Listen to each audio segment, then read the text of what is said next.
Tony Robbins, Great to see you. how are you? I'm doing awesome. How about you? I'm doing good. I know you are in the midst of a crazy schedule and took a little time out from your business mastery event you're doing here in Las Vegas. Yes. Congratulations on what you do with that. I have so many friends that have raved about that program for years. I'm really pleased with it. Yeah, but thank you for taking the time. I know you've got a lot of stuff going on, and our audience here inside of the network marketing space, Yes. they're passionate about becoming professionals inside Yes. of the space, taking their skills to another level. They believe, as I believe, that for the average person, it's just a great option for someone to take charge of their life and become an entrepreneur without a lot of the risks that are typically associated with becoming an entrepreneur. Yeah. You've been around a long time. You've seen a lot of different things. Yeah. What are your thoughts about network marketing in general? And what is your thoughts about the decision that people can make to become entrepreneurs using it? Well, it's interesting. I'm doing this program right now, and I got a room, of a couple thousand people from 44 countries. They're all business owners. Some of them are businesses that are approaching $1 billion. Some of them haven't even started yet, right? They're just picking their business. So it's really variety. And one of my goals in that event is to actually get people to not go in business. And the reason it sounds horrible is someone spends $10,000 come to an event. I told them up front, some of you are not made for this because to run a business requires a certain natural capacity, a nature, if you would, besides skills that you learn. And it's the ability to handle risk. It's the ability to handle stress. It's the ability to do a lot of different things. And you have to be able to manage finance. Most people, they have some of those skills. And that's why every year, 50% of businesses that start are out of business. You look at over any 5-year period of time, 80% are out of business, and over a 10-year period of time, only 4% make it. Now, make it doesn't mean that they're making any money, right? That just means they're still standing. 96% fail, and after 10 years, you're set, right? No. Look at Lehman Brothers, right? Around for a century. They did combined $1 trillion in revenue over that century, and they're gone.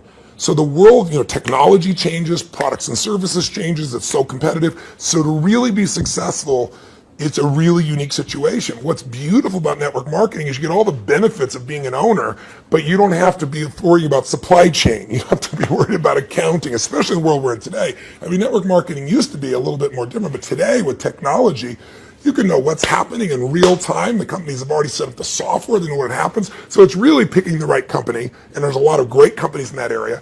And it's really realizing that you're really a value creator. If you can go out and add value to other people's lives, if you can just introduce people to a product or a service that a company you represent that truly is extraordinary, some products and services can't just be thrown up on Amazon. They need the story to be told. And if you found a product or service of that nature and you got a company that has a generous schedule of being able to reward you, and then you begin to get leverage where it's not just you, where you've multiplied your efforts to other people, then you get all the benefits of being a business owner without all the headaches and without the same level of risk. And so I think network marketing is amazing. Now, network marketing has a mixed reputation, and we all know that, right, in the marketplace. And, anybody goes out there, what are you doing? That's why you got to own yourself as a professional. I think that's why I'm supportive of what you do, because you're not just pumping people up, you're giving people real skill sets to be a pro. If you're a dabbler in anything, you're not going to succeed. So I don't think you should have the delusion that network marketing is the way to get rich if you're just going to try it. This is something you got to commit to and say, this is my profession. I'm going to be better than anybody else in this area. I'm going to get the skills and the ability, and I'm going to hone my talents, and I'm going to build my teams, and I'm going to constantly get better. But I don't have to take the risks of starting a business traditionally, and I don't have to be good at all those things that make it so hard for the vast majority of humans never to be able to succeed. And again, in this business, you don't have to wait to start making money. You don't have to hope that you can cover all that overhead. That overhead's being covered by the company. So I'm a big fan of network marketing, always have been, and I think the real thing is making sure you pick the right company and that you continue to grow your skill sets. The constant, never-ending improvement, what you've Without talked a doubt. about for forever. That's correct. Right? This concept that you're always going to be getting better at your skills, you're always going to be getting better at your mindset, you're always going to be getting better at how you communicate with your groups, how you're building teams. Yeah. The challenge is people get into something, anything, and in the beginning it's exciting. Of course it's exciting. You join this new company, you have this new opportunity, you get a new relationship, even a new job is exciting in the beginning, but then there's the law of familiarity. If you get around anything enough, you start to take it just a little bit for granted. And you just can't do that with your own business. And that's really what network marketing is your own business. You got to say, this is never ending improvement for me. And I'm hooked. I'm hooked on this idea that I can get better and better. My income is not limited by my time because I can now produce results to other people as well. And I don't have to spend my time doing things I really don't want to do, like accounting and shipping and all those other elements. So I think if anybody's listening to this and they're on the edge, if you're on the edge, don't do it. Yeah, for sure. It's like step up. If you can't step up, it's the wrong thing for you. But network marketing makes it the easiest that I know of to step up if you become a pro. Now, you're talking about, in Business Mastery, this event you're doing right now, you're talking about giving people the best practices of everything that's happening in the world. That's correct. And from you and also a collection of experts sharing ideas. Just to entrepreneurs in general. And you're an entrepreneur, wildly successful entrepreneur, and you work with and are friends with many, many of the top entrepreneurs in the world. What are a few of the common attributes of the super successful entrepreneurs that you've seen? That might not be the obvious ones that come to mind. Well, gosh, I'll give you one example because I was just talking to him yesterday. Mark Benioff's a dear friend of mine, and he runs a company called Salesforce.com. He founded it. Mark went to my Unleash the Power Within event about 15 years ago. He went to it 3 times. It's repetition's the mother skill. He immersed himself in it. Again, a pro, not going to do something average. Comes up to me and introduces himself and says, Tony, he said, you've changed my life. I'm working for Oracle. I'm leaving. I'm starting this company, Salesforce.com. We're going to change the business world. I'll never forget. So we're going to do $100 million in business. I was teasing the other night. He's going to do $7 billion this year, right? And I've been on a 15-year journey with him. What do they have in common? They have a sense of something they want to serve greater than themselves. The only challenge sometimes in network marketing, and I think what gives it a bad reputation for some people, is you get people in there that really act like they're doing it for something larger than themselves, but it really is only them. Now, there's nothing wrong with you wanting to profit and be successful, but motive does matter. And the most successful entrepreneurs have a motive that includes themselves, but they want to do something that's going to change the world, make the world different. It's like, when you're trying to meet your own needs, you get a certain level of insight. If you're trying to meet the needs of your family, you get a different level of insight because life supports whatever supports more of life, more people. If you're trying to support your community, different insight. If you're trying to have an impact on the world, it's even larger. And I found in network marketing, you find a few missionaries that are like those other entrepreneurs that it really is their mission. They'd honestly do it for free. And, they want to make money and they do make money. But if you're only doing it for the money, the unfortunate part is people sense that, and then they feel like it's just a transaction as opposed to an experience of added value. There's only one way on earth to really become wealthy, and that is do more for others than anybody else is doing. And if you can find a way to do that through your vehicle, like network marketing, there's no limit. But people sense what's really driving you, and you can't fake it because people's bullshit meters today are so big because everything's bullshit. Reality television is bullshit. It's even fake. So if you can just be raw and real and connect your mission, that is not to say that you're not going to benefit. Hell, I'm fortunate enough now. I got 21 companies. I got 12 I actively manage. We're approaching $6 billion in revenues this year, and I'm a guy that started out, in a 400 square foot bachelor apartment in Venice with no business background. But what has been my driving force is every industry, every company I've been to, it's like, I'm on a mission to create massive improvement and change. And I don't just say that shit. If you want to know who I am, you don't have to watch how my lips move, watch how my feet have moved for, 3.5 decades, actually 38 years now. I started when I was 3, I think, or something like that. But that's it. Find your mission, find a motive greater than yourself, and ironically, you will do incredibly well yourself as well. Yeah, I found that same thing's absolutely true. I want to transition to a project, talking about giving, talking about helping other people. Yes. I've been waiting for a lot of years for a new book from you. Yes, I think a lot of your audience is like, come on, when are you going to put out a new book? And you finally came out with a book, Money, Master the Game, 7 Simple Steps to Financial Freedom. And it is a tour de force. Man, did you do some work. Thank you. The interviews that you pulled off and the access that you gained. To our audience, what I've been trying to pound on, because if there's an attribute of even the successful people in network marketing, yes, it's being financially oblivious.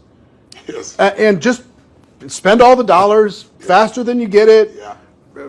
file an extension on your taxes. Don't even do, do quarterly estimates. They don't even pay attention to that stuff. Yeah, I know. So one of the theme that I really loved, one of the themes that I really loved, and I've started to promote within our community around the world, and there's 100 million people now in network marketing around the world. Wow, I didn't know that number. That's amazing. 100 million. Wow. $182 billion a year in sales. Yeah, I knew it was in the total. 200 billion range. So 100 million people are involved, and the theme that I like is you teach people to have two businesses. Yes. One is the business of how you're making your money. Yes. And the second is the business of your investments giving you an income stream. So for people in network marketing, one is to create, maybe transition from a job to a network marketing career. Yeah. And then once you're there, try to get your investment income to surpass your network marketing income. Correct. So first of all, what drove you to create this book? And what could a person inside of network marketing benefit from? I've already benefited tremendously, Yeah. right? Because I came out of that world, Yeah. right? It's just you're pedaling as fast as you can, Yeah. and sometimes you're just focused on growing the group, and you forget about the dollars. Yeah. And sometimes it's programming, mental old stuff. For sure. For me, it had to do with self-worth. It had to do with if anytime I got money, I had to spend it as quick as possible. Yeah. I had to buy everybody dinner. I had to make bad investments so I'd be back to that familiar crisis mode again. So that was my issue with money. Yeah. So it wasn't even strategy for me. Yeah, I get it was some programming stuff for me. So the people inside of our space, how could they benefit from having a better financial IQ? Yeah. And what can this book do in order to be able to help them improve that? A lot of questions. Yeah, I know. The first one is, I didn't write a book for almost 2 decades, like 18 years, primarily because I just hate writing.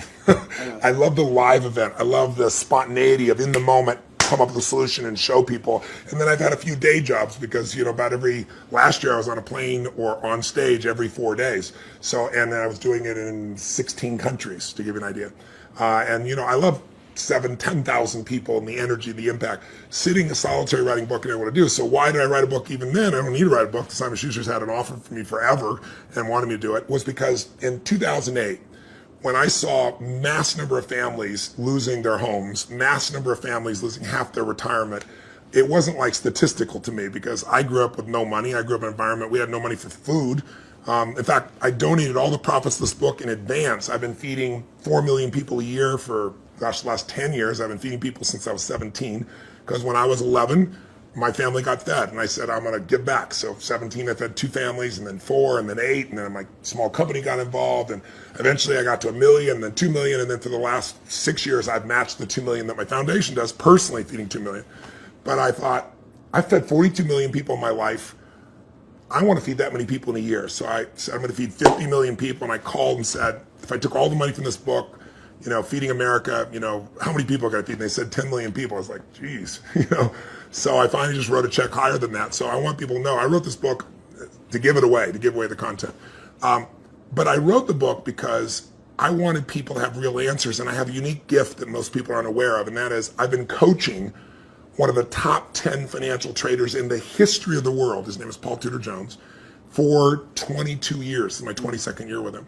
And he's not lost money in 22 years. Now, there's no one on earth that you know of that could say that, who's a top financial person at that level. And I mean, daily, I've coached him. He sends me the note of what's going on, know where to go. So I've got a level of insight. So I thought after 2008, when I saw this happening, I said, I'm not everybody. I don't have the whole solution, but I got access. So what if I interviewed 50 of the smartest people on earth who started with nothing, like us, and then built billions, top hedge fund guys, as well as, the academia guys, the guys that are the smartest, in the room intellectually, who have studied what works. And let me put it in one book, and if I could put it into a system, like a 7-step system, and that's what I did. And so it took 4 years, and I'm thrilled with it, and the impact's been amazing, and the endorsements I've got have been, guys like T. Boone Pickens or Carl Icahn, people of that nature. And it's because they all read it. This is the real thing. So the answer to your question is, I was just in my seminar, we've been 4 days into it, and almost everybody there has a plan now to grow their business 30 to 130%, some 200%, with no bullshit. Like, I'm talking about a conservative plan where they walked in thinking, how would I grow 10 or 15, in the marketplace? But after all that, I still want them to know, and that's why my conversation with them today is, you got to have your core business, and you got to have a second business with no employees that takes you 15 minutes, maybe a month or a quarter. You can actually make it 15 minutes a year. And I want that second business to be the one that makes you financially free. So if anything ever happens to your core business, you're still set. And I can really show you how to deliver that, because that's what these people have done. And all I'm talking about is make the most important financial decision of your life, and stop being a consumer and start being an owner. And the way you become an owner, it's simplistic as it is, and we all know it, but I get people to do it, is you take a percentage of what you earn, like we all know, and you decide, this is not going to Kate Spade, this is not going to Louis Vuitton, this is not going to some beautiful restaurant, this money stays in my family, and you automate it, and you put it into an account, and then you figure out where to put it. But that money has to disappear. You have to know it's not, you have to not see it. If that happens, you got the first step to success. The second step is, once you have that, you've got to understand the rules of the game. Because so many people get taken advantage of, who maybe the few that actually put the money aside. And the people in multi-level marketing, like you said, they're running their team, they're running the family. How am I supposed to be a financial expert? You don't have to be an expert, but you have to know the rules of the game, because this is a place, if you don't know the rules, you will get hurt. Yep. And my goal with this book was to take people from being the chess piece to being the chess player. And I knew I could do that with a mom who's just getting started, or a millennial that's got a bunch of college debt and still do it, or a totally sophisticated person who thinks they're sophisticated, and I show them what Carl Icahn's doing, and they go, holy shit, this is amazing. It blew me away. But the thing I want to get people to know is, if you set this system up right, and I have inside here, for example, I asked Ray Dalio, many of your audience probably don't know who Ray is. Ray Dalio, if you're really rich, you give your money to a hedge fund usually to invest your money. And a big hedge fund might be $15 billion. Ray Dalio's $165 billion. He is 10 times bigger than the richest hedge funds on earth. He manages money for China, to give you an idea, right? Wow. So I go to Ray, turns out he's been a fan of mine for 20 years, really helped. I sit down with him for 4 hours. He gives me these incredible answers. And at the end, I said to him this, and it relates to your audience. I said, look, I deal with people that have 20-day jobs. I mean, they're trying to be a mom, a dad, do something in the community, run their business, be an athlete, do well financially, do something for their community. And I said, they don't have time to be a professional. And you just got done telling me these professionals might be nice people, but they're never going to do it. 96% of mutual funds, for example, which is where most people put their money, don't match even an index over a 10-year period of time. That means if you're here in Vegas and you go play blackjack, and you say, I'm going to find the 4% that are successful. If you play blackjack and you get 2 face cards and your inner idiot says, hit me, you have an 8% chance of getting an ace. You got a 4% chance of getting a mutual fund. So I said to him, Ray, what you shared is amazing. I'm going to teach this. But you got to teach me this principle of what you do in actual numbers. So people could just go do it. 3% of this, 10% of that. He goes, Tony, I can't give you that. He goes, that's my secret sauce. People have to have a $5 billion net worth and give me $100 million before I'll even consider taking their money. And he said, that was 10 years ago. And I said, that's the point. You haven't taken money in 10 years. You're not going to take any more money. So give me the secret sauce. Help me help the average person, right? And I got him. He goes, well, Tony, he goes, it's really complex. I said, I'm good at taking complex and make it simple. He goes, well, I use leverage. I said, design one without leverage. He goes, it wouldn't be perfect. I said, your idea is not perfect because everybody else's idea of Da Vinci, So I said, and he goes, well, and he lays out this plan. And he goes, go back test that. He goes, when people talk about past performance doesn't equal future performance, that's because it's like a 5 or 10 year period of time. He said, test it over the entire modern history of investing, say 75 years, and tell me what you find out.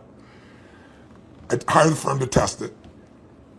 85% of the time in the last 75 years, think about all the up and downs of markets in the last 85% of the time it's made money. And when it lost money, it didn't lose 50% like 2000 or 51% like 2008. It lost 3.99%, just under 4% in the worst time. If you could go to Vegas and make money 85% of the time when you only lost 4%, how much would you invest, right? How much would you invest? Tom wouldn't be here. So I want people to know this book will show you exactly step by step what to do. And you want to set it up so that everything you do, your day-to-day business is wonderful. But if that went away, you're still financially set. You can start even if you're small. You can start with nothing. Start with $1,000, $500 to make this thing happen, and it'll guide you straight through it. I love it. Everybody, please get this book, get your hands on it, make sure your teams get this book, have some concepts, get the concepts ingrained, put it into your training, make it a part of your culture. Think of it as this is an area you got to master, but it's not something that takes a lot of time. Yeah. That's why I call it Money Master the Game. It's a game. You want to master that game, and there's 7 steps. Anybody can do it. Right. All right.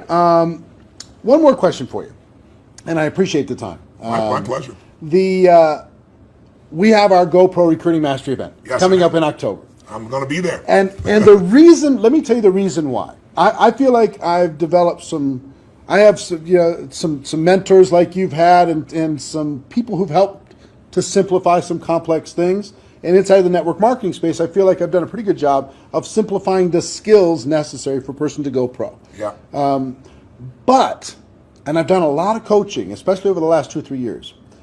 The biggest obstacle is not the skills. No, never. The biggest obstacle is the breakthrough that is required in a person's mind in order to be able to go to another level. Now, you're a busy guy and you're not cheap to bring in, but we did it, and the reason why we did it is we wanted you to come in and spend an entire evening with this group, the people who are there and people watching on live stream, to be able to help each of them have a breakthrough, an emotional, a spiritual, a total transformation in their mind and their business. Yeah. What are you going to be sharing with people? What can they expect to learn? What kind of results can they expect to achieve as they leave there? What are you going to be bringing? Well, I've been obsessed for 38 years with that one word, breakthrough. I'm not interested in change. People change all the time. They very lateral change. They go from, overeating to smoking. They go from one bad relationship of one way to another one. I'm interested in a breakthrough. A breakthrough is a moment in time when everything changes, and it changes for the best. And the beautiful thing about a breakthrough, when you really start studying it, which I've done for 38 years, and I've looked at it, financial breakthroughs, business breakthroughs, emotional breakthroughs, and you really see a breakthrough, it's a moment in time that occurs. Like people will say to me so often, well, it took me 10 years to change this. And I say, bullshit. It took you a moment. It took you 10 years to get to the moment where you actually broke through. That moment where your brain said, not another day, not another hour, not another moment. This is over. I'm changing my body, or I'm changing my relationship, or I'm no longer going to do this. I won't tolerate this, because most of us get what we tolerate. And we don't realize that there's that point. And I'd be willing to bet every one of the people listening or watching here has had breakthrough moments where you struggle with something for a long time and promised yourself you're going to do it or change it, or, and then you didn't do it, and then maybe finally something happened that pushed you over the edge. So I've been obsessed with finding what pushes people over the edge, and then more importantly, what sustains the breakthrough, right? And when it comes to business, that's what they have, business ownership. I can tell you beyond a shadow of a doubt that the chokehold on the growth of any person who's watching or listening, anybody in network marketing, any business owner, the chokehold always is the psychology and skills of the owner or the leader. Always. You will never grow your business past your own development. And I tell people that, like when I start seminars, and they all want to know strategies, and I have so many business strategies, and I love to wow people with the strategies that save them a decade. But I don't do that. The first day of everything I do is pure psychology, because I give you 10 strategies, and how many people have shown you a strategy, the answer's right there, and people still don't follow through. And it's simply because of that. So don't get me wrong, skills are critical too, which is why I think what you're doing is so invaluable. But I feel privileged to come in and add to that, because I found it's 80-20. 80% psychology, 20% skills. Now, if you don't have the skills, you're not going to succeed. But if you don't have psychology, you have the skills, and you still won't follow through. And so I'm going to take people through a process over about 3 hours of immersion that you're never going to get doing one little thing at a time. It's kind of like, most people have taken a foreign language in high school and college, and you ask them today, speak some language, they can't speak squat. It's because they did the little thing at a time. I'm an immersion guy. If you're in it, breathing it, smelling it, tasting it, that's what we're going to do for 3.5 hours. And at the end of that, you're going to storm out of there. You'll know what was holding you back. You'll know how to shift it, and you'll physically shift it, and it'll be in your body, and it'll be resident, and you'll have a daily practice, a simple daily practice of less than 10 minutes that'll put you in the place to maximize every single day. And that's what it really takes. So if a person's trying to decide, hey, should I get a live streaming ticket? Should I find a way to get to that event? What kind of advice would you have for them? don't do it. If you can't decide to do something this valuable for your life, you shouldn't be in business. Please go back to working for someone else. You really should. You gotta go work for someone else. You're not cut out for network marketing. Either that or grab some gumption and push yourself over the edge, because listen, I mean, I tease about it, but it's true. You know, your income will never far exceed your personal development and your business development. It just can't. You're never going to see a person influence someone of higher influence when they haven't grown in themselves. I mean, if you're growing, you can lead. You don't have to be perfect. Nobody's, I'm not far from perfect. But if you're caring and if you're growing, people sense that about you, because the average person is not. And that's attractive. That's going to pull people to you. You know, a lot of people are like, how do I get people? The fastest way to get people is develop yourself, and people will sense it. And when you talk to people, you know, they sense that, you know, whatever you're saying is the tip of the iceberg. They know there's so much deeper and they want more. And what better to do in life than to become the kind of person that you know you're not perfect, but you're growing constantly. And because you're growing, you have more to give. And so I'm obsessed. You want to get better? Life gets better. My original teacher, Jim Rohn, used to say to me, Tony, for things to get better, you got to get better. You know, for things to change, you got to change, right? And I can tell you, if you're going to add more value, you can't just hope good ideas are going to just show up out of the blue. You got to pursue them. Great ideas are going to change your life. Don't interrupt you. You pursue them, you use them, and they change your life. And we're going to create an environment where people that day who are there will not forget that they're there. It'll have an impact for years to come. I will tell you that Jim Rohn also talked about the day that turns your life around. Yes. That day of disgust, that day of determination, that day Yes. when you finally make the decision, Yes. like you're talking about. Yeah. And I think that the people are going to attend. And the reason why we're bringing in you, the reason why I'm excited to work with you in this project and with this huge group of people around the world is I want them to have that breakthrough. That's cool. I want them more than anything else to go out there and just absolutely crush it on every level. Well, the reason I'm doing this talk with you, my dear friend Sam, who you know, Yeah. you guys are good friends, you know, put us together, arranged this, is I know you're totally sincere, and I know there's a reason there's 7,000 people come to this. It's because you really deliver the goods for people on your own. So I feel like you're a brother on the path, and together, hopefully, we can do more than we would do separately. Yeah, man. Hey, I appreciate it. Thank you, Thank man. you very much. My and pleasure. looking forward to tearing it up with you in October. I'll be here. All right. See you then.